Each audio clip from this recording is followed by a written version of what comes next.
পাকিস্তানের আকাশে যখন রাফাল চক্কর কাটবে এবং ধ্বংস হবে পাকিস্তানের তো দুঃখ হবেই। ওরা তো একটা সন্ত্রাসবাদী আস্তাকুড় ডাস্টবিন, ওদের জন্য রাফায়েলেরও দরকার নেই, হ্যান্ড শাওয়ার দিয়ে মারলে উড়ে যাবে।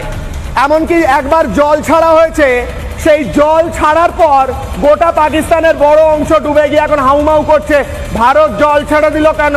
তোরাই তো বলেছিলিস যে ভারত নাকি জল বন্ধ করে দিয়েছে। জল ছেড়ে দিয়েছে, জল ছাড়বো। যদি বন্ধুত্ব রাখতে পারিস তোরা, বন্ধুত্ব থাকবে।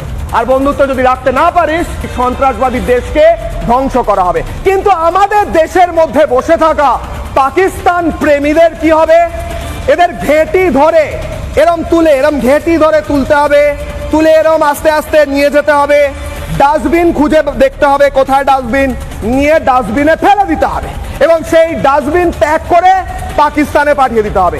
ভারতে বসে পাকিস্তান প্রেম চলবে না, ভারতে বসে ভারত বিরোধিতা চলবে না, ভারতে বসে ভামবিড়ালগিরি করা চলবে না, ভামপন্থা ভামবিড়াল চলবে না।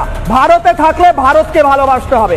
আমার দেশ, আমার প্রাণ, আমার মা, আমার মাটি, আমার মাটিতে যদি কেউ আঘাত হানার চেষ্টা করে আর তাদের যদি কেউ সমর্থন করে, তাদের জায়গা হচ্ছে ডাস্টবিন, তাদের গুঁড়িয়ে দেওয়া হবে।